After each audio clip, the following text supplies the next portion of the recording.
નમસ્કાર, ગુજરાત ન્યૂઝમાં આપનું સ્વાગત છે। અને જે રીતે બિહારમાં બહુમત કોને, અત્યાર સુધી આ સવાલ સૌ કોઈના મનમાં હતો, પરંતુ જે રીતે બે તબક્કામાં બિહાર ઇલેક્શન યોજવામાં આવ્યું ને આજે મતગણતરીનો એ સમય, જે રીતે એક બાદ એક જે આંકડાઓ સામે આવી રહ્યા છે, ચૂંટણી પંચ દ્વારા જે આંકડાઓ દર્શાવવામાં આવી રહ્યા છે, ત્યારે વાત કરીશ એનડીએ અત્યાર સુધીમાં 203 સીટ પર પહોંચ્યું છે। તો એનડીએની વાત કરીએ, મહાગઠબંધનની વાત કરીએ તો 34 સીટ ઉપર પહોંચ્યું છે। એટલે જે રીતે અત્યાર સુધી દાવા કરવામાં આવી રહ્યા હતા, એનડીએ દ્વારા પણ દાવા કરવામાં આવ્યા હતા અને મહાગઠબંધન પાર્ટી દ્વારા પણ દાવા કરવામાં આવ્યા હતા, પરંતુ જે રીતે વાત કરીએ અત્યારે ચિત્ર થોડું સ્પષ્ટ થતું દેખાઈ રહ્યું છે। જે રીતે રુઝાન સામે આવી રહ્યા છે, ખાસ કરીને જે પ્રેડિક્શન્સ લગાવવામાં આવ્યા હતા રાજકીય વિશ્લેષકો દ્વારા, આ સાથે વરિષ્ઠ પત્રકારો દ્વારા, ત્યારે ચોક્કસથી હવે જેમ જેમ પત્તા ખુલતા જઈ રહ્યા છે એમ ચિત્ર પણ સ્પષ્ટ થઈ રહ્યું છે। જે રીતે બહુમત માટે 122 સીટની જરૂર અને જેના માટે 243 બેઠકો પર મતદાન થયું હતું, ત્યારે હવે જે પ્રમાણે આંકડાઓ સામે આવી રહ્યા છે, એનડીએ અત્યાર સુધી 203 સીટ પર પહોંચ્યું છે, 203 સીટ આગળ છે, તો જ્યારે મહાગઠબંધનની વાત કરીએ 34 સીટમાં દેખાઈ રહ્યું છે। તો ખાસ કરીને હવે વાત કરવી છે કે બિહારમાં હવે જે રીતે આપણે સૌએ જે ચિત્ર જોઈ રહ્યા છીએ, મુખ્ય ઉમેદવારની વાત કરીએ તો તેજસ્વી યાદવ રાધવપુરમાં એનડીએ ઉમેદવાર સતીશ યાદવથી પાછળ છે, તો તેમના મોટા ભાઈ તેજ પ્રતાપની વાત કરીએ તો તે પણ મહુવામાં પાછળ છે। સમ્રાટ ચૌધરી તારાપુરમાં આગળ છે, તો શાહબુદ્દીનનો પુત્ર ઓસામા ફરી એકવાર રઘુનાથપુરમાં આગળ છે। એટલે જે રીતે આ ચિત્ર સ્પષ્ટ થઈ રહ્યા છે, સાથે પ્રશાંત કિશોરની વાત કરીએ કે જેમના દ્વારા પણ દાવા કરવામાં આવ્યા હતા, આપણે એમને કહેતા હતા કે વ્યૂહરચનાકાર, જે રીતે એમના દ્વારા રણનીતિઓ બનાવવામાં આવતી હતી, પરંતુ જે રીતે પ્રશાંત કિશોરની જે પાર્ટી છે જનસુરાજ પાર્ટી હજુ સુધી પોતાનું ખાતું ખોલી શકી નથી। એટલે જે પ્રમાણે દાવા કરવામાં આવ્યા હતા, ચોક્કસથી શોકિંગ રિઝલ્ટ આપણને અત્યાર સુધીનું છે તે જોવા મળી રહ્યું છે। ઇવન જે રીતે એનડીએ દ્વારા દાવો કરવામાં આવ્યો હતો 140 થી લઈને 160 સીટ પરનો, પરંતુ અહીંયા જે પ્રમાણે જોવા મળી રહ્યું છે અત્યાર સુધીમાં 203 જે આંકડો છે તે સ્પષ્ટપણે જોવા મળી રહ્યો છે। એ વિશે વાત કરીશું। આપણી સાથે ગેસ્ટ પેનલમાં જોડાયા છે મુકેશભાઈ વિશ્વકર્મા, કોંગ્રેસ પ્રવક્તા છે, રાજુભાઈ શુક્લા જેઓ બીજેપી નેતા છે, સાથે ઉમાશંકરજી છે આપણી સાથે રાજકીય વિશ્લેષક તરીકે જોડાયા છે, અને આ સાથે અન્ય એક ગેસ્ટ છે રાજેશ ઠાકર જેઓ પણ રાજકીય વિશ્લેષક છે। આપ તમામનું સ્વાગત છે। જે રીતે વાત કરીએ અત્યારે જે રીતે ધીરે ધીરે આંકડાઓ સ્પષ્ટ થઈ રહ્યા છે, ચોક્કસથી ખાસ કરીને રાજુભાઈને પૂછવા માંગુ છું કે રાજુભાઈ, અકલ્પનીય રિઝલ્ટ સામે આવી રહ્યું છે અને બિહારના સહપ્રભારીએ ક્યાંક કમાલ કરી હોય એવું લાગી રહ્યું છે। સી આર પાટીલ દ્વારા જે પ્રમાણે દાવા કરવામાં આવ્યા હતા, ક્યાંક ને ક્યાંક આ દાવાઓ જે સ્પષ્ટ છે અને સારા પણ પરિણામ જોવા મળી રહ્યા છે। પહેલા તો બિહારની જનતાને ખૂબ ખૂબ અભિનંદન, સાથે આભાર। બેન, અકલ્પનીય નથી। આ એનડીએ સરકારના જે કામો કરેલા છે, જે વિકાસ નીતિ છે, અને જે પ્રકારે નીતિશ કુમારે ત્યાં મુખ્યમંત્રી પદ શોભાવ્યા પછી છેવાડાના માનવી સુધી વિકાસને લઈ ગયા અને જે કામ કર્યા છે એનો આ પરચો છે। એટલે અકલ્પનીય તો કોંગ્રેસ માટે કહેવાય કે જે આપણો મોટો રાષ્ટ્રીય પક્ષ હોય તેમ છતાં એ 61 સીટ ઉપર જ ઉમેદવારો ઉભા રાખી શક્યા। 61 માંથી કેટલી આવી એ તો હજુ ક્લિયર નથી થતું।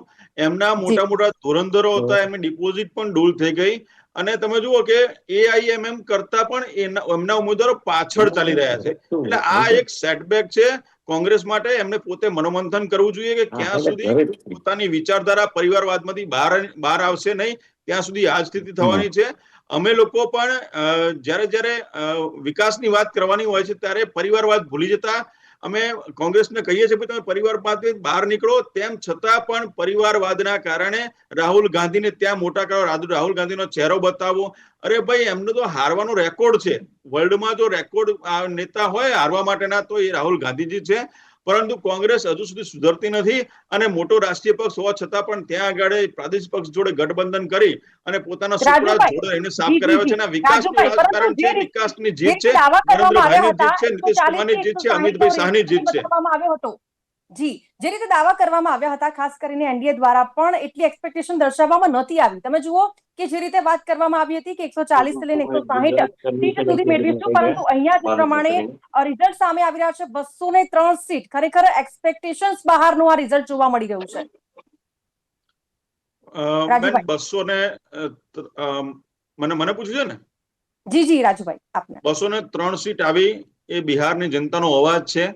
જે જી જી મહિલા સશક્તિકરણની વાત થઈ, ડબલ એન્જિનની વાત થઈ, જે ત્યાં આગળ ઉદ્યોગ ધંધા લાવવાની વાત થઈ, જેમાં આપણે ગુજરાતમાં વાઇબ્રન્ટ ગુજરાત થાય છે એવી રીતે વાઇબ્રન્ટ બિહાર કર્યું. 2 લાખ કરોડથી પણ વધારેના ત્યાં રોકાણ આવ્યા, ઇન્વેસ્ટમેન્ટ થયું. એના કારણે જે સ્થાનિક બિહારીઓ હતા એ બીજી બધી જગ્યાએ માર્કેટ થતા હતા, મજૂરી કરવા માટે, કામ કરવા માટે, સુપરવિઝન કરવા માટે અથવા નોકરી ધંધાર્થે બહાર જતા હતા.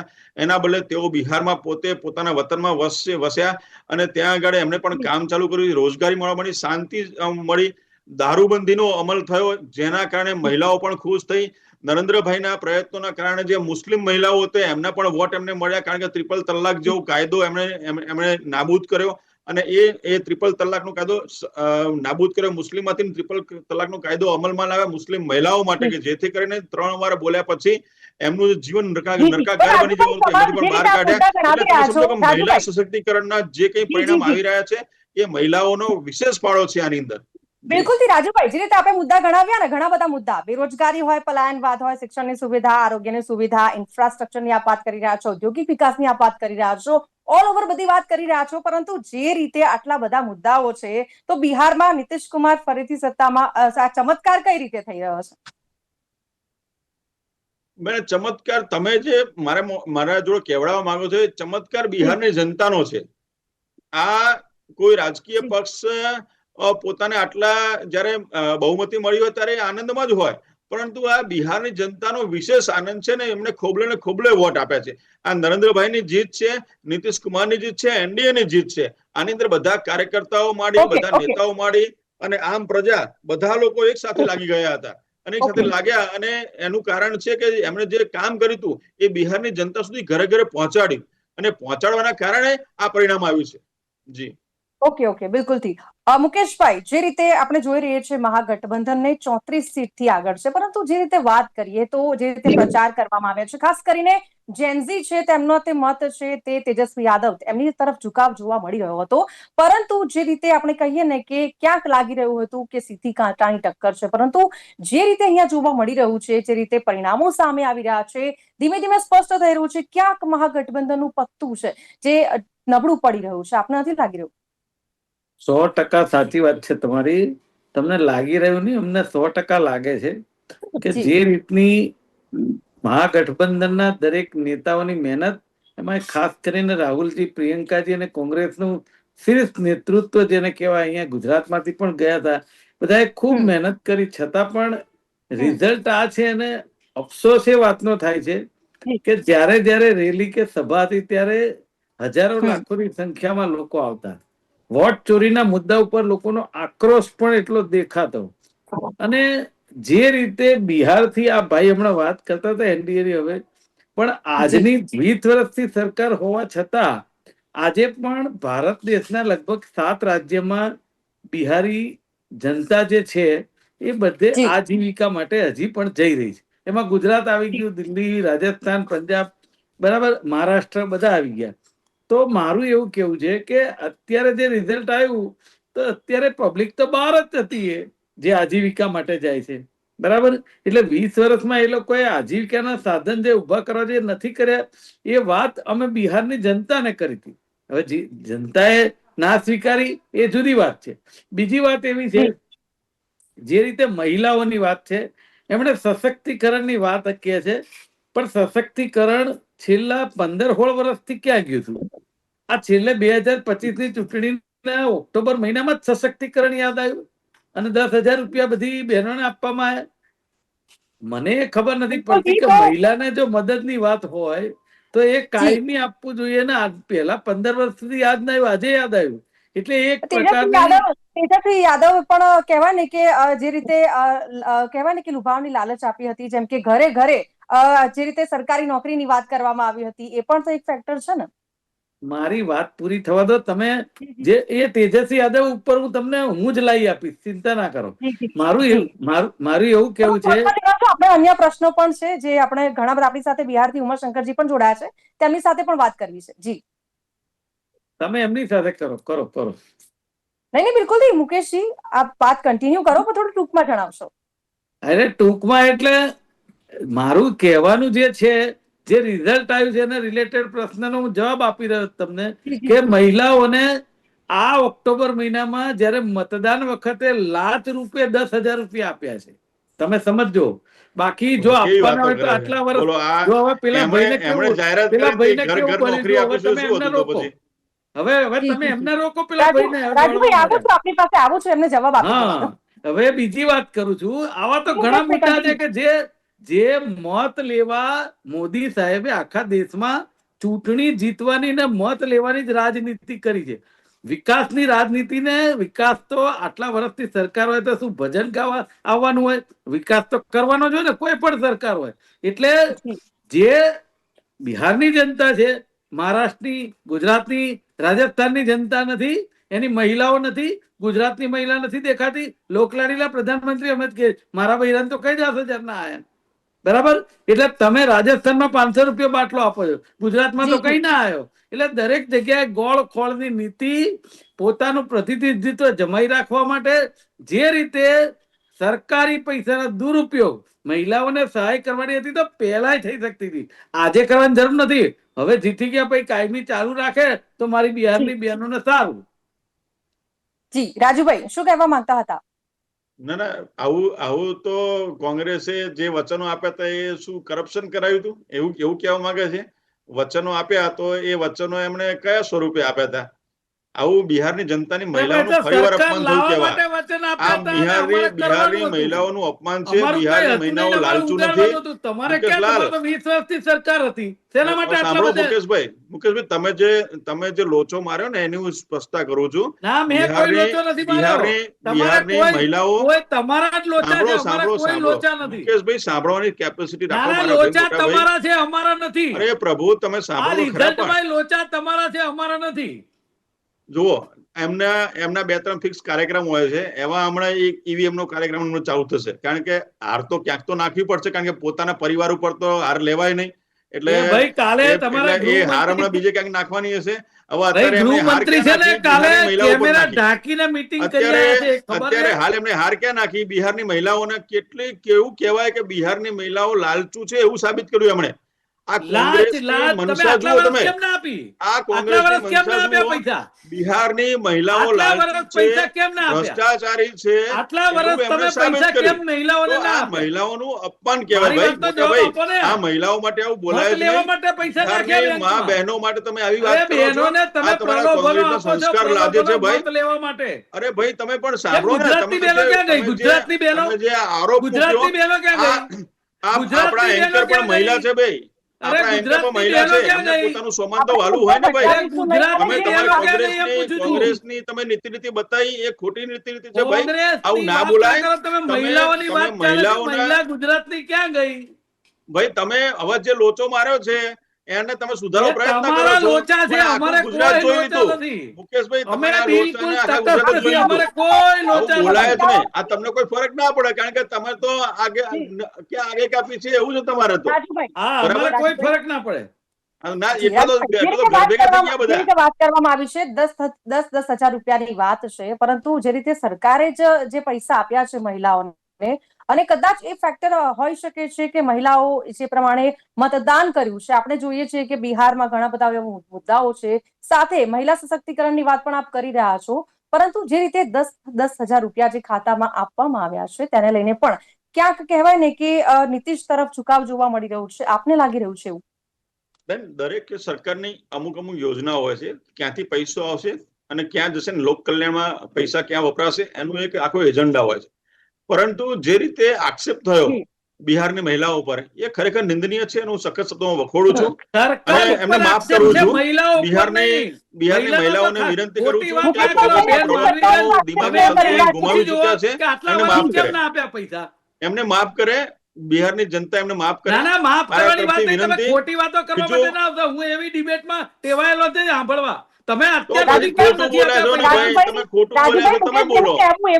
રાજુભાઈ, મુકેશભાઈનું કહેવું તમે એવું છે બોલો. કે સરકાર પર આક્ષેપ કરી રહ્યા છે, મહિલાઓ પર નથી અરે કર્યા. એમને મહિલાઓ પર આક્ષેપ કર્યો. રિવાઇન્ડ કરીને જોઈ લો. અલ્યા, એ તો તમારી નીતિ રીતે છે. જોરથી તમે બોલવું, રિવાઇન્ડ જૂઠું કરીને બોલવું જોઈ લો. તમારો આ નીતિ છે. રાજેશભાઈ ઠાકર વિશ્લેષક તટસ્થ છે, એમને પૂછી લો શું બોલ્યા એ. અરે હું મારા મનની વાત બોલે છું. હું ના, મારે કોઈને તો પૂછવાની પણ જરૂર નથી. જે અહીંયા હોય તો ઉઠે આવો ને ભાઈ.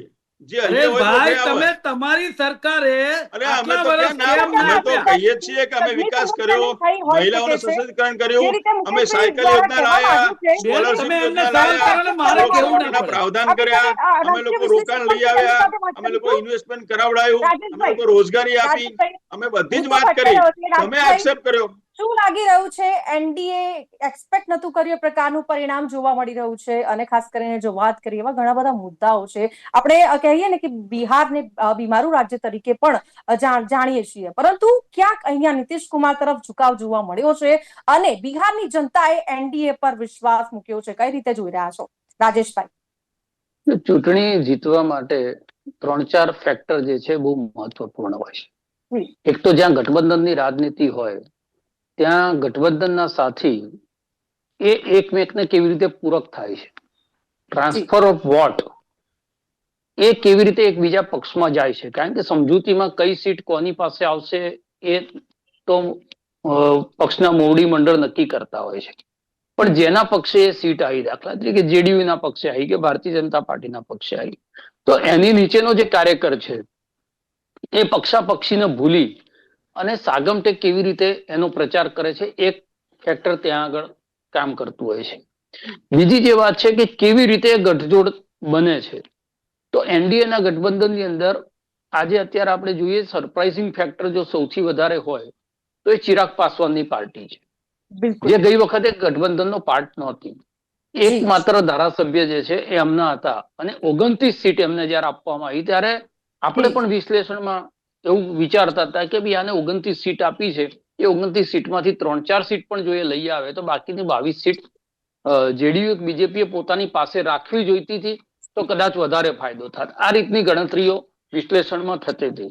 પણ એના 6.2% વોટ એ જેડીયુ અને ભારતીય જનતા પાર્ટી જ્યાં બીજી સીટો લડતી હતી ત્યાં આગળ કન્વર્ટ થયા, અને આ ગઠબંધનનો લાભ ચિરાગ પાસવાનની પાર્ટીને મળ્યો. એટલે જે વાત હતી કે સ્ટ્રાઇક રેટ તમારે વધારવો પડે, તો બંને પાર્ટનર જે છે એનડીએ ના એ સરખા સ્ટેક વાળા છે. 20%-22% વોટ એમનો બિહારમાં 2020માં પણ હતો.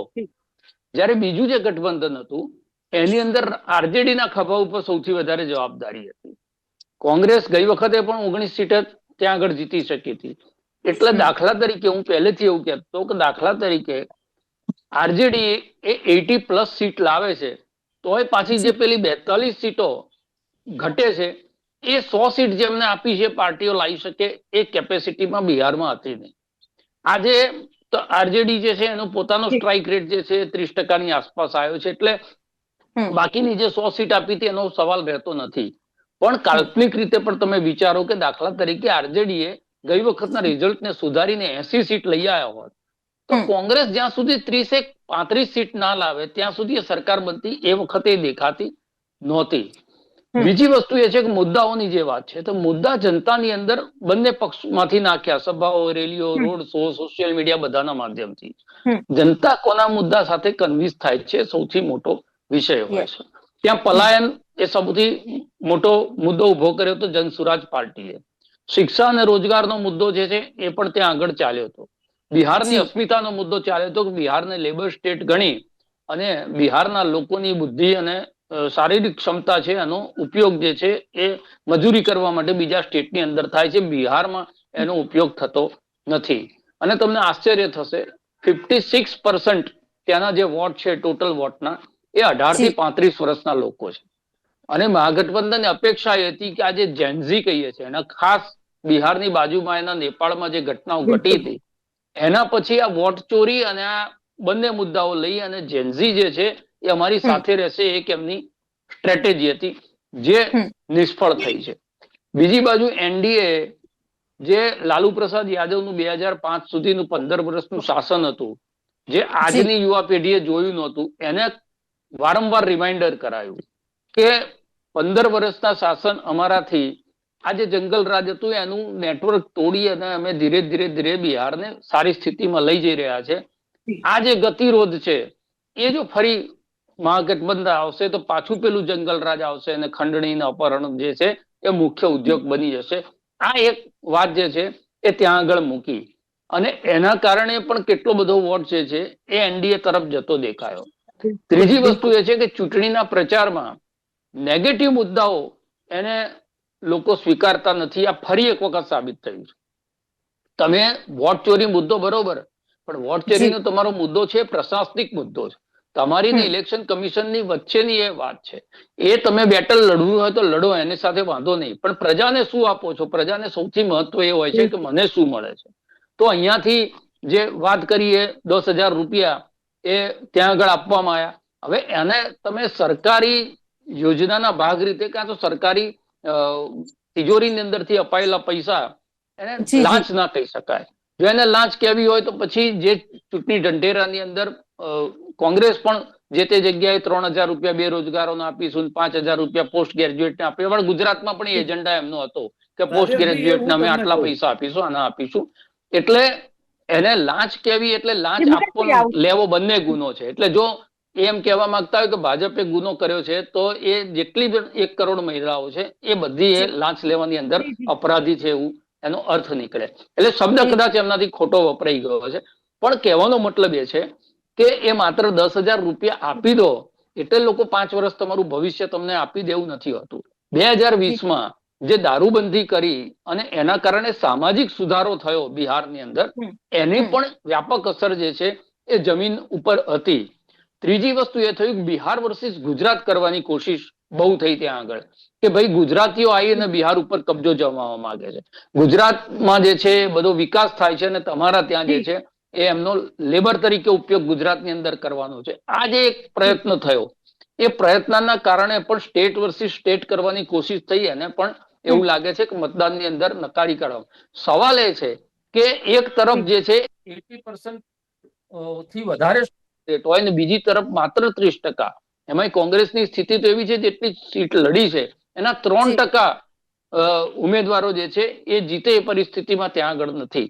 તો ક્યાંક ને ક્યાંક એ વસ્તુને સ્વીકારવી પડે. ચૂંટણીના પરિણામો સુધી જે પણ ઊંસાતુસી, જે પણ તલવારો કાઢવાની હોય નીકળી જાય. ચૂંટણીના પરિણામ પછી ચૂંટણીના પરિણામોમાં તમારે વિશ્લેષણ કરવું પડે, તમારે ચિંતન કરવું પડે કે ભૂલ ક્યાં થઈ છે.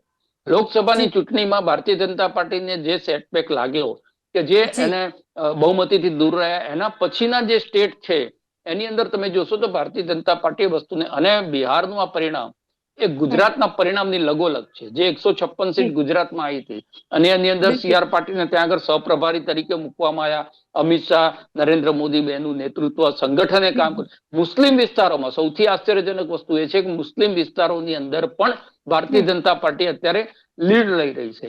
એટલે જેટલા પણ વિષયો ચૂંટણીની અંદર ચર્ચાયા, પ્રજાએ એ બધા જ ઉપર વિચાર કરી અને મતદાન કર્યું, અને સ્પષ્ટ, એના કરતા સ્પષ્ટ કરતા કહું, જેમ લગભગ ગુજરાતનું મિરર રિઝલ્ટ હોય એ રીતનું રિઝલ્ટ બિહારની અંદર આપી અને આપણને બધાને ચોંકાઈ દીધા છે. આપણે બધા 30-150 સુધી એ વસ્તુને સ્વીકારતા હતા કે ભાઈ બની શકે કે આ પરિસ્થિતિ થાય, પણ 200 ક્રોસ કરી જશે એવી કલ્પના એક્ઝિટ પોલની અંદર પણ નહોતી થઈ. તો જે રીતે અત્યારે બિહાર ઇલેક્શનના જે આંકડાઓ ચૂંટણી પંચ દ્વારા સામે આવી રહ્યા છે, ચોક્કસથી જે રીતે કહેવાય ને કે ક્યાંક જશ્ન પણ શરૂ થઈ ગયા છે, ખુશીનો માહોલ પણ જોવા મળી રહ્યો છે. પરંતુ જે રીતે આગળ આપણે ચર્ચાને વધારીશું ને આપણી સાથે उमाशंकर जी પણ જોડાયા છે. उमाशंकर जी, स्वागत है आपका. सबसे पहले आपके द्वारा जो विश्लेषण किया गया था और जिस तरह से प्रेडिक्शंस लगाए जा रहे थे, परंतु यहाँ पे शॉकिंग रिजल्ट्स देखने को मिल रहे हैं. क्या मान रहे हैं आप, क्या देख रहे हैं आप, जब क्या आपको बिहार का जैसे आपके द्वारा विश्लेषण बिहार का किया गया था और आप बिहार से ही हैं, तो पूरा का पूरा ये जो एनडीए है 203 203 सीट से आगे हैं, तो महागठबंधन की बात करें 34 सीट से आगे है, कैसे विश्लेषण कर पा रहे हैं आप? मालवी जी, अगर मैं स्पष्ट रूप से कहूं तो जन स्वराज को जो उम्मीद था कि जिस तरह से उनका परफॉर्मेंस होना चाहिए था, हम लोग यह आकलन कर रहे थे कि वो एनडीए को 30-35 सीटों पे चैलेंज करेंगे और वो ट्रायंगुलर फाइट में आ जाएगा. उसका लाभ आरजेडी को मिलेगा, महागठबंधन को मिलेगा. लेकिन जन स्वराज का जो प्रदर्शन था वो बहुत ही नीचे चला गया, जिसका उम्मीद शायद जन स्वराज ने भी नहीं किया होगा. उसके कारण ही यह सीट हम लोगों को कहें कि एनडीए को मिला है और महागठबंधन को उसका नुकसान हुआ है. इसका मेन फैक्टर केवल जन स्वराज ही है, जिसके कारण कोई वो वोट काट नहीं सके और एनडीए अलायंस को आउट ऑफ एक्सपेक्टेशन जो सीट है, जो सर्वे में भी नहीं दिखा है, वो सीटें अभी मिल रही है। जी बिल्कुल सर। उमा शंकर जी, जैसे अब बात करें कि महिलाओं ने कमाल कर दिया है, एक तरफ से देखा जाए तो बिहार में महिलाओं ने कमाल कर दिया है। जिस तरह से आगे भी बात हुई, महिला फैक्टर की बात हुई, और साथ में 10-10 हजार खाते में। ये सत्य है कि 10,000 रुपए जो खाते में गए हैं और 125 यूनिट जो बिजली मुफ्त में दी गई है बिहार के लोगों को, उसका लाभ पूरा तौर पे मिला है एनडीए को। और मुकेश जी जो कह रहे थे कि ये चुनाव के समय जो लॉलीपॉप दिया जा रहे हैं नीतीश जी के द्वारा, तो यही महागठबंधन भी करती है। यही काम तो झारखंड में किया गया था, जिसका लाभ उन्हें मिला है। तो अपने जब वो खुद करते हैं तो उनको ये याद नहीं आती है कि हम लास्ट मोमेंट पे ऐसा कुछ घोषणा कर रहे हैं। और जब एनडीए करती है या कांग्रेस से अलग कोई पार्टी जाके कुछ करना चाहती है तो उनको ये आरोप लगाने बहुत आसान हो जाता है। ये फैक्ट है कि यहाँ के मतदाताओं में भी अब इंडस्ट्रियल के तौर जाना चाहते हैं कि हाँ, बिहार में भी इंडस्ट्री लगे, यहाँ भी रोजगार का साधन हो, यहाँ भी अच्छे मेडिकल कॉलेजेस बने। मेडिकल कॉलेज केवल इंफ्रास्ट्रक्चर के मामले में नहीं, वहाँ डॉक्टर भी चाहिए आपको। आप आईआईटी खोलते हैं बट अच्छे प्रोफेसर नहीं है आपके पास, तो इसका भी मतदाताओं में आने लगा है। वो डिमांड करने लगा है कि केवल रेलगाड़ी देने से काम नहीं चलने वाली, 10 रुपये से काम नहीं चलने वाली है। अब उन मतदाताओं को, खास के राजू जी, इस बात पे ध्यान देना चाहिए कि आपको रोजगार सृजन करने के लिए जो भी योजना लाना पड़े उसके लिए आप लोग विचार करें और यहाँ के मतदाताओं को रोजगार के से जोड़ने का प्रयास सब कीजिए, तभी आगे जाके इसमें हम लोग कुछ कह पाएंगे। उमा शंकर जी, पर जेनजी जो थे उन लोगों का झुकाव तो तेजस्वी की तरफ था। और जैसे आप बता रहे हैं अनएक्सपेक्टेड रिजल्ट, जिस तरह से सीटें देखने को मिल रही है, कौन सा मुद्दा ऐसा है जिसने नीतीश को फिर से, वो बोलते हैं ना कि सुशासन बाबू की छवि है वो फिर से निखर के बाहर आई है? जो घोषणाएं उन्होंने किया, नीतीश जी ने सामाजिक सुरक्षा पेंशन को लेके, महिलाओं को रोजगार को लेके, केवल ये 10,000 तक सीमित नहीं है। जो महिलाएं इसमें अच्छा करेंगी उन्हें 2 लाख तक का प्रोत्साहन राशि दिया जाएगा। और स्टूडेंट क्रेडिट कार्ड का जो इंटरेस्ट होता था वो अब पेरेंट्स को नहीं देना होगा, वो सरकार पे करेगी। तो ये लोक लुभावने जो वादे थे, इस वादे पे को लोगों ने स्वीकार किया। मतदाताओं ने इसको सही माना कि हाँ, ये सरकार 20 साल से कहती आ रही है, जो कह रही है वो कर भी रही है। और सेम वादे इन्होंने भी किए थे, तेजस्वी जी ने भी किए थे, लेकिन उनके वादों पे मतदाताओं ने कोई भरोसा नहीं जताया, उसको लेके उन्होंने उसके पक्ष में कोई वोट नहीं दिया। यही मुझे लगता है कि बिहार के मतदाता बहुत अब जागरूक हो गए हैं कि किनके वादों पे मुझे उतरना है, किन पे हम भरोसा कर सकते हैं। इन लोगों ने देख लिया है कि महागठबंधन की जो पहले की सरकार थी 2005 से पूर्व, वह किस तरह का जो अपहरण उद्योग या एक धंधा हो गया था वो करते थे, तो उससे लोग डरे हुए भी हैं, नहीं चाहते कि वो पुनः आय और अपहरण का जो उद्योग है जो बंद है वो फिर से चालू हो जाए। इसलिए मतदाताओं ने एनडीए पर भरोसा करके उन्हें इतने सीटें दी, इतने वोट उन्हें किया, जिनका एक्सपेक्टेशन शायद एनडीए के नेताओं को भी नहीं होगा। બિલકુલ છે। મુકેશજી, જે વાત કરવા માંગતા હતા આપ મહિલા સશક્તિકરણની, અને સાથે ખાસ કરીને વાત કરવી છે કે કોંગ્રેસ ક્યાં પાછળ પડી રહ્યું છે, જે રીતે રાહુલ ગાંધી દ્વારા પ્રચાર પણ કરવામાં આવ્યો હતો, અને આ સાથે જેનઝીનો જે વિશ્વાસ છે તે તેજસ્વી યાદવ ઉપર હતો। मुकेश भाई, मैं थोड़ा हिंदी में बात करूंगा, क्योंकि देखिए, राहुल जी की मेहनत, कांग्रेस की मेहनत, तेजस्वी यादव की मेहनत, उसमें कोई दो राय नहीं है। लेकिन मैंने जो मेन बात की है कि किसी ने ये बात नोट नहीं की है, मैं ये मानता हूं, जो राजेश भाई हो, राजू भाई हो या उमाशंकर, कि अक्टूबर से पहले 15 साल तक ये सरकार ने प्रजा के, जनता के टैक्स के पैसे से चलती है, तो ये 10,000 रुपए पहले क्यों नहीं दिए गए? मतदान के 15 दिन पहले दिए गए, इसका मतलब क्या हुआ सब समझते हैं, बराबर। तो फायदा लेने के लिए प्रजा के टैक्स के पैसे प्रजा के ऊपर खर्च करने के, इसका क्या मतलब हुआ? तेजस्वी यादव ने वचन दिया है, कांग्रेस ने दिया है, वो तो वहां पे सरकार नहीं थी, लाने के लिए दिया है, लाने के बाद वो वचन पूरा करते। लेकिन मैं जो कह रहा हूं, भली भांति हर कोई समझ रहा है, समझना चाहता नहीं है, क्योंकि गुजराती में कहावत है, ढाल होय ત્યાં બધા દોડે, ઊંચો હોય ને ત્યાં ના દોડે, નહીં તો પડી જાય। એવું એ વસ્તુનું નિર્માણ અત્યારે માલવીબેન છે. એટલે આમાં કઈ બહુ હરકશોક કરવા જેવી વાત નથી. અને ગઈકાલે પૂરા બધા જ મીડિયામાં આવ્યું છે કે આપણા દેશના ગૃહમંત્રી એક હોટલની અંદર ચૂંટણી અધિકારીઓને બોલાવી અને મીટિંગ કરી છે. કેમેરા બંધ કરવામાં આવે છે. હવે એમને શું કર્યું છે એ જાણે ને એમનો ભગવાન જાણે. પણ આ લોકો ચૂંટણી જીતવા માટે દરેક હથકંડા અજમાઈ લે છે. અને આપણા પ્રધાનમંત્રી તો કહેવાય છે, બધા વિશ્લેષકો કહે છે કે ભાજપ અને પ્રધાનમંત્રી બધા જ ચૂંટણી મોડમાં જ હોય છે. વહીવટ મોડમાં તો ક્યારે આવશે ભગવાન જાણે. કારણ કે જે ગુજરાતની હાલત છે આપણને ખબર છે. રાજુભાઈ, મુકેશભાઈ દ્વારા જે વાત કરવામાં આવી છે, જવાબ આપશો? બેન, જો મુકેશભાઈ અને મુકેશભાઈની પાર્ટી સાચા હોત તો ગુજરાતની અંદર ભારતીય જનતા પાર્ટીની સરકાર છે અને રહેવાની છે, અને 2027માં પણ આવવાની જ છે. એ પ્રમાણે બિહારની જનતાએ પણ જવાબ આપ્યો. એટલે કહેની અને કથની આ બધામાં બહુ જ ફેર છે.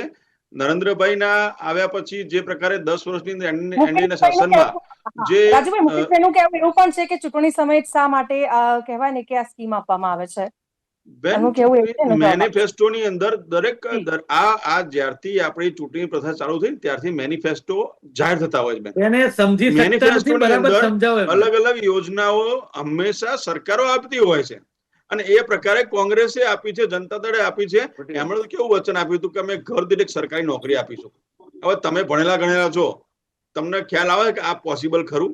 પણ અમે લોકો કેમ વિરોધ ના કર્યો? ભાઈ હા, સારું આપતા હોય તો કઈ વાંધો નથી. અમારે તો શું છે, બિહારની જનતાનો લાભ છે ને.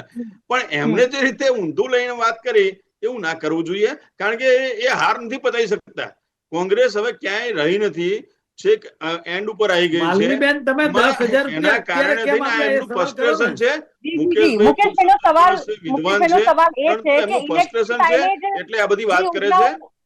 જી, જે 10,000 રૂપિયા આપવાની વાત છે, તો ઇલેક્શન ટાઈમે જ કેમ આપવામાં આવ્યા? મુકેશભાઈનો સવાલ મેં તમને શું કીધું કે યોજનાઓ વારંવાર નીતિ આયોગ પ્રમાણે ચાલુ થતી હોય છે, અને નીતિ આયોગ નક્કી કરતું હોય છે કે કઈ યોજના ક્યારે આપવી, એનું આયોજન થાય છે. આયોજન પ્રમાણે એનું કામ ચાલતું હોય છે. એટલે એવું નથી કે ભાઈ ઇલેક્શન આવ્યું એટલે 10,000 રૂપિયા આપવાની વાત થઈ. અરે આ 200 યુનિટ ઝારખંડમાં આપ્યા એમણે. ઝારખંડની અંદર 3500 રૂપિયા 3,000 રૂપિયા કંઈક આપવાની વાત કરી હતી. આવું નવું કેરળમાં કઈ કર્યું હતું? બધી જગ્યાએ આ લોકો કરતા જ હોય છે, અને કેરળની એમની સરકાર ત્યારે પણ એમને આપ્યા હતા. તો આ આપવું ના આપવું એ સરકારની યોજના પ્રમાણે હોય છે. એવું નથી કે ભાઈ મુકેશભાઈએ કીધું એ પ્રકારે બિહારની જનતાની મહિલાઓને આપ્યું છે, અને મહિલાઓ એમાં ભોળવાઈ ગઈ. આ બહુ જ અત્યારે મતદાર ખૂબ શાણો થઈ ગયો છે. તમે માલવીબેન, હું તમારા ઘરે આવું તમને લોભ લાલચ આપીને કહું તમે મને વોટ આપજો, તમે આપશો? બિલકુલ નહીં આપો. તમે પોતાનું હિત ક્યાં જળવાયેલું છે તમે જાણી શકો છો. જે ગુંડારાજની વાત હતી કે ભાઈ 15 વર્ષ 20 વર્ષ પહેલા જે લાલુ પ્રસાદ યાદવે ગુંડારાજ કર્યું હતું, અને ગુંડારાજ ધીરે ધીરે પ્રોગ્રેસ કરીને બિહાર જે સ્થળ ઉપર પહોંચ્યું છે, અત્યારે જે આયામ પર પહોંચ્યું છે, એને ટકાવી રાખવાનું છે, અને એનાથી આગળ જવાનું છે. આ બિહારની જનતા ખૂબ હોશિયાર છે. બેન, તમે આઈએસ આઈપીએસ જુઓ, દરેક ઘરમાંથી એક આઈએસ આઈપીએસ. એટલે બિહારની જનતા ખૂબ હોશિયાર છે ભણવા ગણવામાં. એમને તરત ખ્યાલ આવી ગયો કે ભાઈ ચારાકાંડ વાળા જેલમાં રહીને આવેલા માણસો આજે આપણને ભ્રમિત કરવા માટે આવી રહ્યા છે, અને એ ભ્રમિત કર્યા પછી જે ગુંડાઓ આપણી જોડે ખંડની માંગવા આવશે, એનાથી છુટકારો મેળવવા માટે એમણે એનડીએ ની સરકાર પસંદ કરી. એની અંદર સ્ત્રી સશક્તિકરણ, સ્ત્રીની યોજનાઓ, મહિલાઓ માટેનો વિકાસ અને સ્ટુડન્ટો માટેની પણ યોજનાઓ હતી. એને એ લોકોએ પ્રાધાન્ય આપ્યું છે. જી, બિલકુલ. જે રીતે વાત કરી રાજેશભાઈ, બિહારમાં હજુ પણ નીતિશ કુમાર છે લોકપ્રિય જોવા મળી રહ્યા છે. હાલ જે રીતે આંકડાઓ સામે આવી રહ્યા છે, અને ખાસ કરીને વાત કરવી છે જંગલરાજવાળી જે ઇમેજ છે તેજસ્વી યાદવની, એમાંથી હજી સુધી બહાર આવી શક્યા નથી. તેને લઈને શું કહેશો? ના, બિલકુલ. એટલે એ સાબિત કરવામાં એનડીએ પહેલા જ કીધું કે એ નેરેટિવ જે છે એ પ્રસ્થાપિત કરવામાં એનડીએ સફળ થયું છે. અને મુકેશભાઈની જે ફરિયાદ છે કે ભાઈ ચૂંટણી વખતે જ તમે કેમ આપ્યું? લગ્ન હોય ત્યારે જ ડીજે વગાડાય, સુના ડીજે વગાડાય નહીં. એટલે મોકા ઉપર ચોકો મારવો પડે. તમારી સરકાર નથી એટલે તમે વચન આપ્યું છે. તમારી સરકાર હોત તો તમે પૈસા આપી શકો. તમે કેરળમાં આપ્યા જ છે, તમે ઝારખંડમાં આપ્યા જ છે, તમે ગુજરાતમાં પણ ઘરનું ઘર અને બેકારોને 3,000 રૂપિયા 5,000 રૂપિયાની વચન આપે. તમે જો સરકાર ના તમે આપો ક્યાંથી? તમારે વચન આપવા પડે. પેલા લોકો સરકારમાં છે, અને એટલા માટે બીજી વસ્તુ એ છે કે તમે જ્યારે તમારી હાર ને જીતનું વિશ્લેષણ કરતા હોય અને ત્યારે એ 1 કરોડ મતદાતાઓને 10,000 રૂપિયામાં એમનું 5 વર્ષનું ભવિષ્ય વેચી માર્યું છે પ્રકારનો આરોપ કરતા હોય તો ફરી વખત એ જ મહિલાઓ પાસે તમારે વોટ લેવા જવાનું છે. એટલે મુકેશભાઈ, બહુ જ ગહન ચિંતન જ્યાં સુધી ના થાય અને જમીની જે છે એ સંગઠન જ્યાં સુધી ઊભું ના થાય, મુદ્દાઓ છે, આટલા વર્ષથી વાતાવરણ 10,000 જામે ના છે, અપાયા બધું જ છે. રાજેશભાઈ, મૂળ વાત એ છે આટલા વર્ષથી ના અપાયા તો એ મહિલાઓ ના સમજે. એટલે એ મહિલાઓ મૂર્ખ છે એવું કહેવા માંગો છો તમે? એટલે આ તમે ભાજપની જેમ અવળું ના, લઈ ના, શકો એમ છો, નહીં. મને કઈ વાંધો એમ નથી. નહીં. મને લેવું હોય તો લો, મને અરે કઈ એવું જ નથી વાંધો નથી. મુકેશભાઈ, એવું નથી મુકેશભાઈ. એકચ્યુઅલી ના, એટલે કોઈ મને કઈ વાંધો મહિલા નથી એમ કહું છું. તમારું આ વિશ્લેષણ ત્યાંની બિહારની કોઈ મહિલા સાંભળે તો એ શું વિચારે કે આ એ ભાઈ જે બિહારની છે મહિલાને મને હું કહું કે તમને આટલા વર્ષ નથી આપ્યા અને આ મતદાનના 15 દાડા પહેલા આપ્યા છે, એ તમને નથી ખબર? તો રાહુલ ગાંધીએ આ પ્રશ્ન ત્યાં નથી કર્યો? એ તો રાહુલ ગાંધીએ કરશે પ્રશ્ન હવે. કર્યો છે ને ચૂંટણીમાં? નથી કર્યો. ના, ના, કરશે. હવે શું પતી ગયું, પૂરું થઈ ગયું પિક્ચર? તમે જે હા, એ તો લોજિકલ પ્રશ્ન તમે સમજો છો કે આ પ્રશ્ન છે તો ત્યાં પ્રચારમાં કહેવાનું જોઈતું હતું કે ભાઈ આ 10,000 રૂપિયા જે છે એ તમને 5 વર્ષ સુધી તમે કેમ યાદ ના આયા, હવે આયા તો કન્વિન્સ થાત, તો તમારી તરફ મતદાન જાત. હા, એ દરેક વાત મુદ્દાઓ સાચી છે. ચૂંટણીમાં એ વાત 100% તમારી સાચી. દરેક મુદ્દા ચૂંટણીની અંદર ચર્ચાઈ ચૂક્યા હોય. હવે પરિણામ ઉપર આપણે ચર્ચા કરવાની.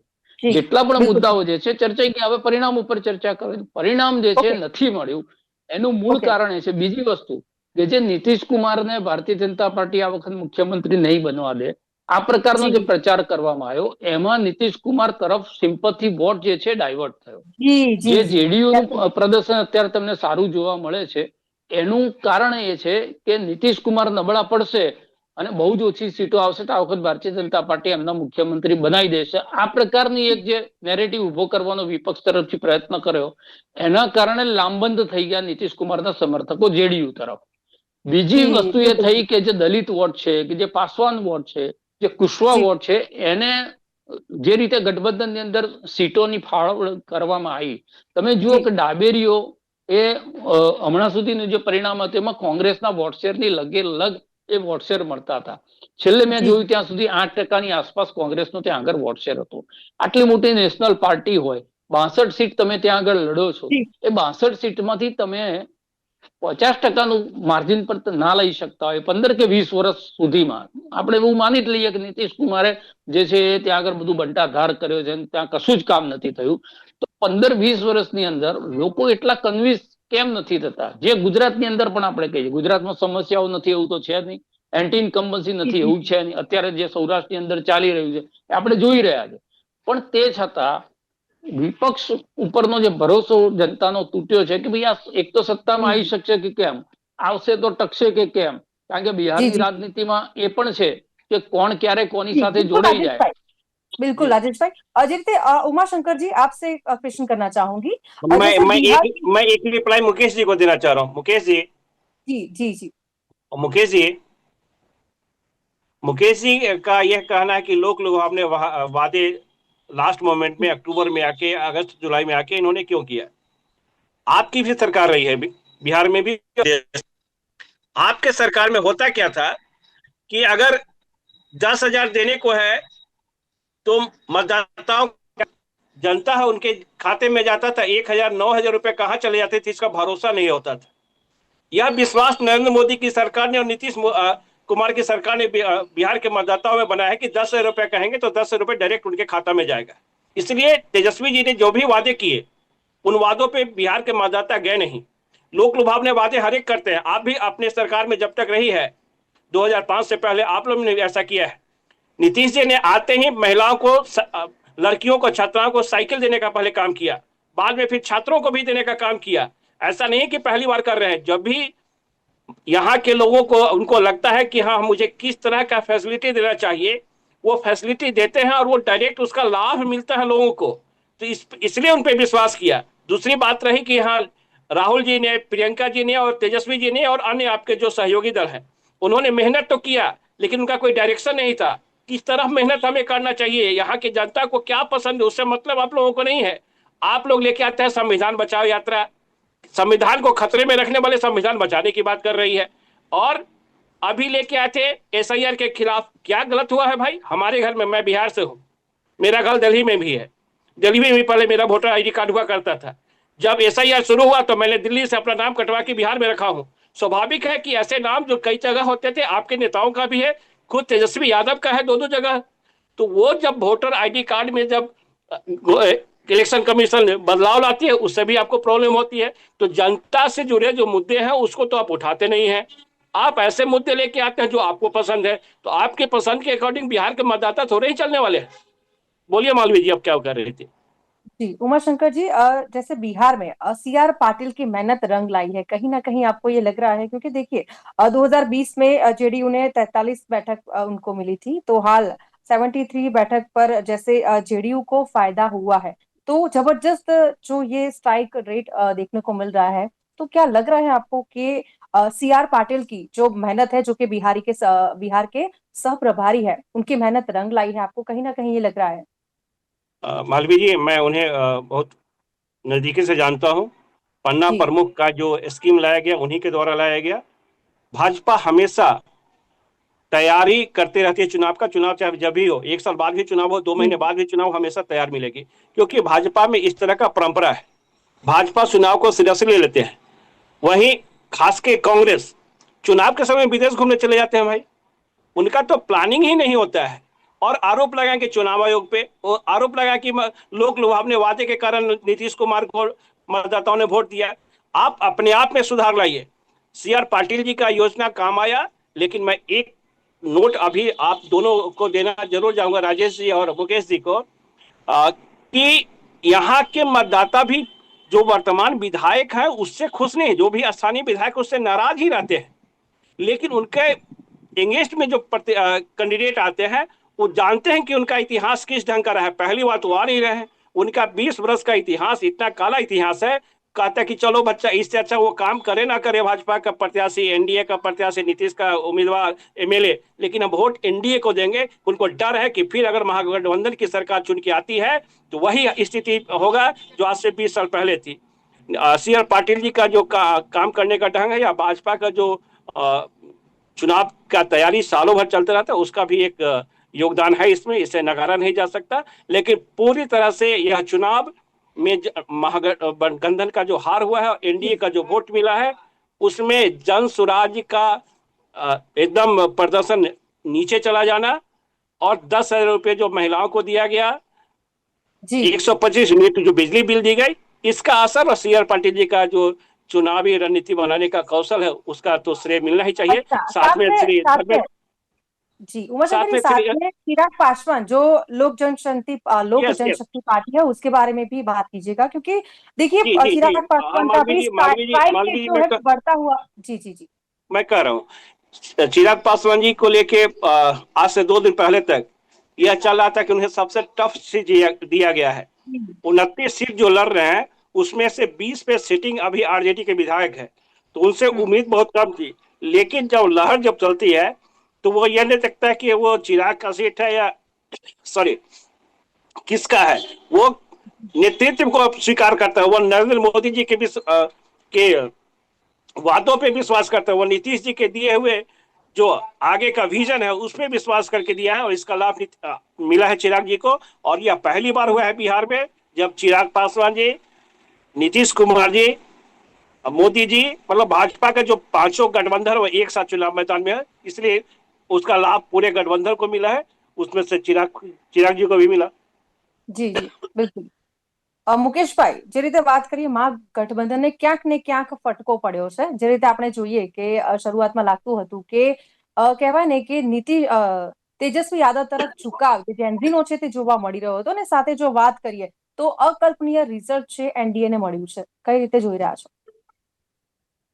જુઓ, અને ક્યાં કોંગ્રેસ પાછળ પણ પડી રહ્યું છે? કયા એવા મુદ્દા છે જેના કારણે કોંગ્રેસની સીટ છે ખૂબ જ ઓછી આવી છે? આમાં એવું છે, વાગ્યું હોય એને તો ખબર જ હોય ને કે ક્યાં વાગ્યું છે અને કેવી રીતે વાગ્યું છે. પણ આ અત્યારે જે તમારો સવાલ છે ને, એ મેં 2-3 વસ્તુઓ કીધી કે સામે આવી છે, એની અંદર આખી વોટ્સએપ ફર્યો છે. પણ હવે એ ચર્ચાનો કઈ મતલબ નથી. જો જીતાઓ સિકંદર કોંગ્રેસમાં મનોમંથન કરશે, મહેનત કરવી પડશે ને.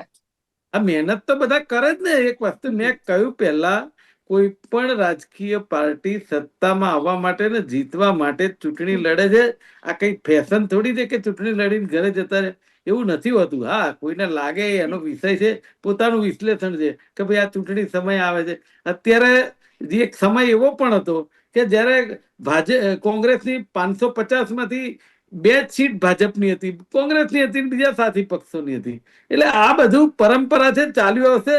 એક સમય એમનોય નથી રહ્યો ને એક સમય આમનોય નહીં રહે. પણ 100% કોંગ્રેસ મનોમંથન કરશે અને વિચાર કરશે કે આવા રિઝલ્ટ કેમ આવ્યા. ચોક્કસથી રાજેશભાઈ, જે રીતે વાત કરીએ તો શરૂઆતમાં જે રીતે એનડીએ શરૂઆતથી જ આગળ વલણ જોવા મળી રહ્યું હતું, એનડીએ આગળ હતી, પરંતુ જે રીતે વાત કરીએ તો લાગી રહ્યું હતું કે ક્યાંક ને ક્યાંક હરિયાણાની જેમ પાછળથી પણ ફેરફાર જોવા મળશે એવું આપણને લાગી રહ્યું હતું. પરંતુ અહીંયા તો કહેવાય ને કે શરૂઆતથી જ એનડીએ આગળ ચાલી રહી હતી ને જે રીતે અત્યારે ચિત્ર છે થોડું સ્પષ્ટ થઈ રહ્યું છે. ખાસ કરીને મહાગઠબંધનને ખૂબ જ મોટો ફટકો પડ્યો છે. બેન, મારે 2:30 વાગ્યાનો ટાઈમ છે, હું રજા લઉં. જી જી. બિહારની અંદર જોવા જાવ તો છેલ્લા 4 ચૂંટણી પરિણામોની અંદર આવી રસાકસી રહી છે. એક્ઝિટ પોલ પણ બિહારના પરિપ્રેક્ષમાં સાચા પડતા નહોતા અને એટલે શરૂઆતી જયારે બેરેટ થી રાઉન્ડ શરૂ થયા ત્યારે એમ લાગતું હતું કે કદાચ અને એ વખત થોડુંક વિલોવિલ પણ ચાલતું હતું. એટલે એવું લાગતું હતું કે કદાચ આ પરિણામો જે છે એ આપણને 3-4 વાગ્યા સુધી આ રસાકસી કે રોમાંચ છે ચૂંટણી પરિણામોની રહેશે. પણ જે રીતે ચૂંટણીના પરિણામ આવ્યા છે એ પરિણામની અંદરથી વિપક્ષે બહુ જ ચિંતન કરવાનું છે. અને માત્ર વિપક્ષે નહીં, જીતનારી જે પાર્ટી છે જેને જવાબદારી ખૂબ જ વધતી જાય છે એને પણ એ વિચારવાનું છે. જો નીતિશ કુમારને લઈને બહુ બધા પ્રશ્નો એ વખતે ગઠબંધનની અંદર પણ ચાલતા હતા, હવે નીતિશ કુમાર વધારે મજબૂત થઈને આવ્યા છે. અને બિહારની રાજનીતિમાં એવું કહેવાય છે કે જયારે નીતિશ કુમાર તમને નબળા દેખાય ત્યારે બાઉન્સ બેક કરતા હોય છે રાજનીતિમાં. ફરી વખતે આ વસ્તુ એમણે સાબિત કરી છે. ત્રીજી વસ્તુ એ છે કે ઇલેક્શન લડવા માટેની જે રણનીતિ હોવી જોઈએ, જે ટિકિટોની વહેંચણી હોવી જોઈએ, મહાગઠબંધનમાં છેલ્લા દિવસ સુધી ટિકિટો માટેની મારામારી રહી. કોંગ્રેસને અસંતોષ હતો કે અમને જે 62 સીટ આપી એમાં 9 સીટ ઉપર ટ્રાયંગલ ફાઇટ છે. મહાગઠબંધન કેટલાક લોકો ત્યાં ચૂંટણી લડી રહ્યા છે, 28 સીટ એવી આપી કે જેમાં છેલ્લી 5 વિધાનસભાથી કોઈ જીત્યું જ નથી. પણ સામે પક્ષે તમે જુઓ તો ચિરાગ પાસવાનને એવી સીટો આપી જે આરજેડી ની પાસે હતી. અને એ વખત વાત એવી થતી હતી કદાચ નીતિશ કુમાર ને બદલવા માટે આ લોકો ચિરાગ પાસવાનને ત્યાં આગળ મોટો કરી રહ્યા છે. આ બધા જ વિશ્લેષણો ચૂંટણી પહેલાના હતા. પરિણામ પછી જે છે આ તો ક્રિકેટની કોમેન્ટ્રી જેવું છે કે જે પરિસ્થિતિ મેચની આવે એ પ્રમાણે તમારે આની કોમેન્ટ કરવી પડે. આજે દાખલા તરીકે મહાગઠબંધન જીતતું હોત તો આપણે જે વિશ્લેષણ કરતા હોય મુકેશભાઈને ગમત, પણ ગમાડવા કે ના ગમાડવા માટેના વિશ્લેષણ હોતા નથી. પરિસ્થિતિને અનુસાર થતું હોય છે. પણ હિન્દી બેલ્ટની અંદર લોકસભાની ચૂંટણી પછી જે રીતે કમજોર ભારતીય જનતા પાર્ટી દેખાતી હતી એ હિન્દી બેલ્ટમાં દિલ્હી, બિહાર, હરિયાણા, મહારાષ્ટ્ર આની અંદર વિજય મેળવી અને ભારતીય જનતા પાર્ટીએ પાછી પોતાની સ્થિતિ સુધારી દીધી છે એવું બિલકુલ સ્પષ્ટ થાય છે. ચોક્કસથી. Thank you very much. આપ અમારી સાથે જોડાયા. રાજેશભાઈ, ઉમાશંકરજી, આપ બંનેનો આભાર. Thank you very much. Thank you very much Rajubhai Shukla અને થેન્ક યુ વેરી મચ મુકેશભાઈ, આપ સૌ અમારી સાથે જોડાયા, ચર્ચામાં ભાગ લીધો બદલ. તો જે રીતે બિહારમાં આપણે જોયું કે શરૂઆતથી જ એનડીએનું બહુમત છે તે જોવા મળી રહ્યું હતું અને ખાસ કરીને હવે જે રીતે વાત કરીએ જશ્ન પણ શરૂ થઈ ચૂક્યા છે બિહારમાં. જે નીતિશની સરકાર ઉપર ભરોસો મૂકવામાં આવ્યો છે તો હવે આગળ જોવાનું એ રહેશે કે સીએમનું પદ કોને મળે છે. તો હાલ બસ આટલું જ. ફરીથી મળીશું. અત્યારે મને આપશો રજા. નમસ્કાર.